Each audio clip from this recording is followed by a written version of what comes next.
Hi, I'm your host, Larissa Warstiak. Through this podcast, I aim to empower and inspire jewelry entrepreneurs and innovators so they can thrive by doing what they love. I'm passionate about digital marketing for jewelry brands, and I'm excited to share my passion with you. This is episode 107, and today I'm going to talk about beauty contests. Yes? Does that seem weird? Are you intrigued?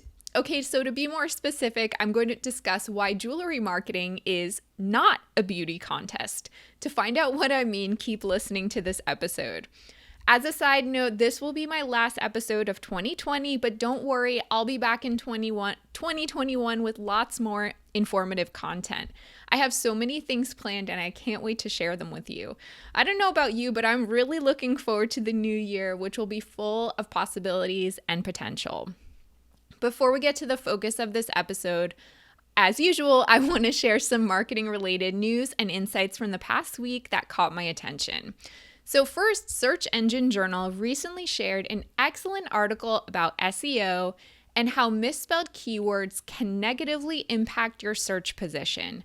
So in the past, it was kind of an SEO trick to purposely misspell some SEO keywords in order to potentially reach searchers who were accidentally misspelling those words in Google searches.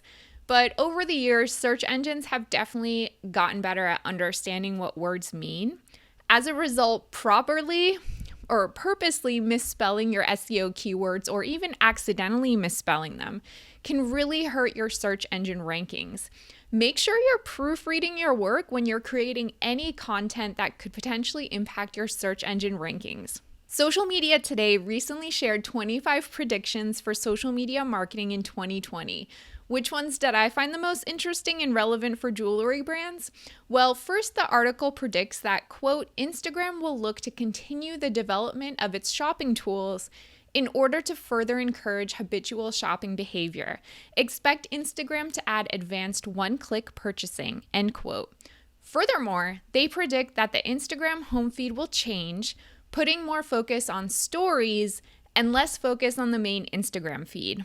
What do you think about these predictions? Do you feel prepared for the possibility that they may actually be true?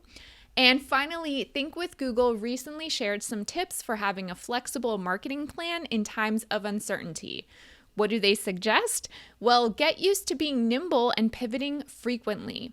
Always understand how you add value to the marketplace. Stay on top of emerging trends, no matter how quickly they're changing. And finally, make decisions quickly. This is the one that I see the most small business owners struggle with. When it comes to marketing, you need to learn how to be a decisive leader in your business. Indecision means stagnation. If you want to get the links to the articles I share in this segment of the podcast, you can always sign up for my email newsletter by visiting joyjoya.com/sign up, and you'll get a digest with the links every time a new episode drops. Okay, let's get to the main point of this episode. So I recently stumbled upon a really interesting article by Josh Hayes from Liftoff, and there was a great quote in it. So he says, quote, creatives aren't a beauty contest, so let performance drive your ad appearance decisions. Oftentimes, the best performing creatives run counterintuitive to what we might think because they aren't necessarily the most aesthetic. We see this time and time again, end quote. I completely agree with Josh's assertion about creatives, which are actually the photos and videos that brands use in their Facebook and Instagram ads.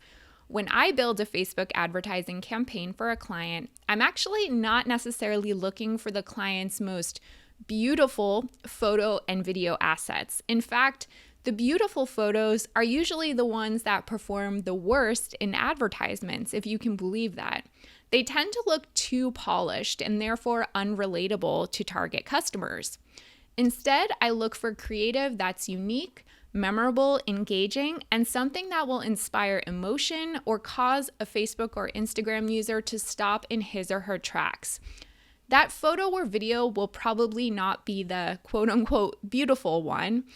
It's kind of difficult for me to articulate that, I'm going to say this wrong, je ne sais quoi about effective ad creative because it just comes from the experience of looking at many, many Facebook ads and also paying attention to ads in my own Facebook and Instagram feeds.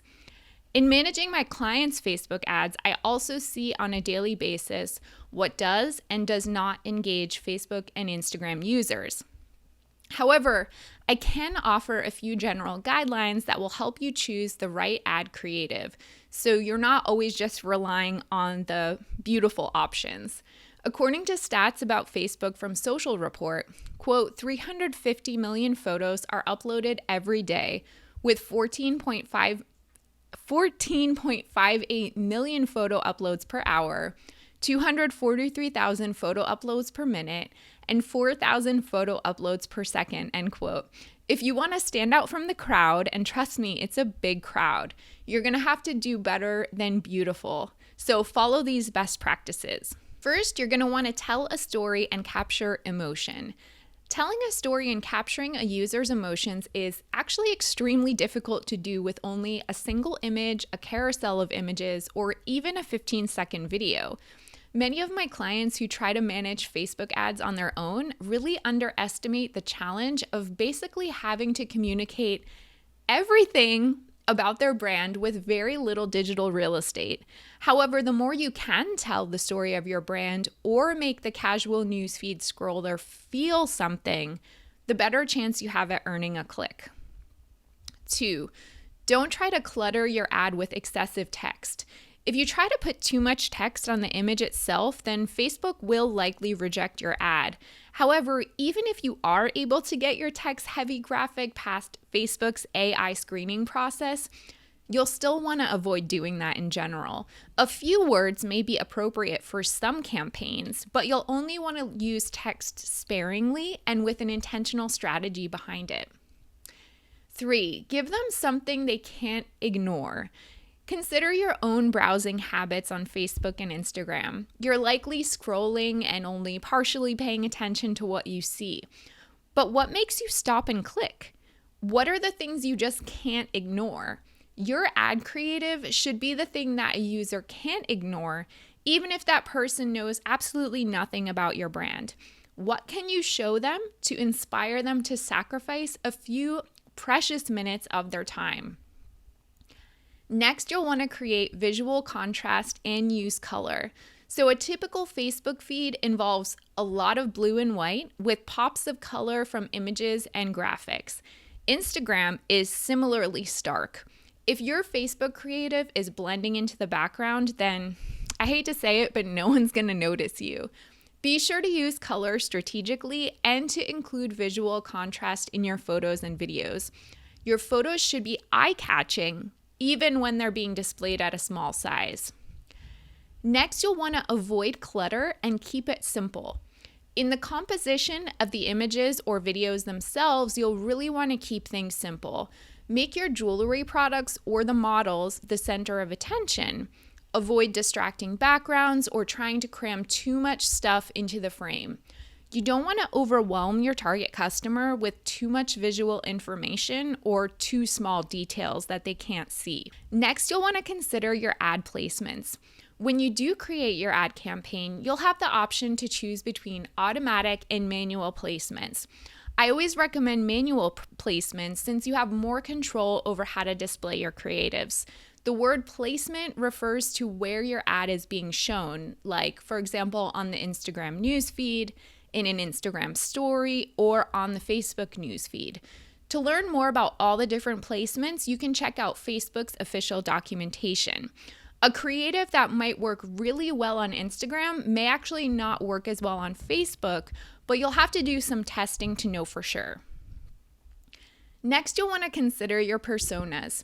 Not only will you want to potentially consider different images and videos for the different ad placements, but you may also want to consider different creative for all your customer personas. For example, let's pretend that one of your personas is a busy mom, while another persona is a fitness-loving woman. You would not use the same creative for both. You'll also want to try user-generated content for more authenticity. Authentic creatives tend to perform the best for Facebook and Instagram ads. One of the easiest ways to get authentic content is to source it from the customers who wear your jewelry. You can partner with an influencer or an actual current customer, to get high quality content from them. Your prospective customers will be way more likely to trust that social proof. And finally, you'll want to reflect your brand. Above all, you want your creatives to reflect your brand. You can do that by incorporating your brand color palette and trying to communicate the emotions and values that your brand represents. At the end of the day, you can never assume you know what your customers will like. You'll need to test multiple creatives with the same caption in order to ultimately decide which image or video is resonating the best with the customers you'd like to reach. Time and time again, I'm surprised by the data, but hey, the data doesn't lie. You shouldn't put your ad spend behind an image or video you think is pretty when your target customers are actually responding to an image or video that maybe isn't your personal favorite. When choosing creative, you have to remain open-minded and think about the customer first, putting aside your own preferences and biases. So what do you think about all that? You can always email me, Larissa, that's Laryssa, @joyjoya.com with your questions, comments, and feedback. As a reminder, my new book, Jewelry Marketing Joy, is now published and ready to ship. If you'd like to learn more about the book and how you can order your own copy, please visit joyjoya.com/book.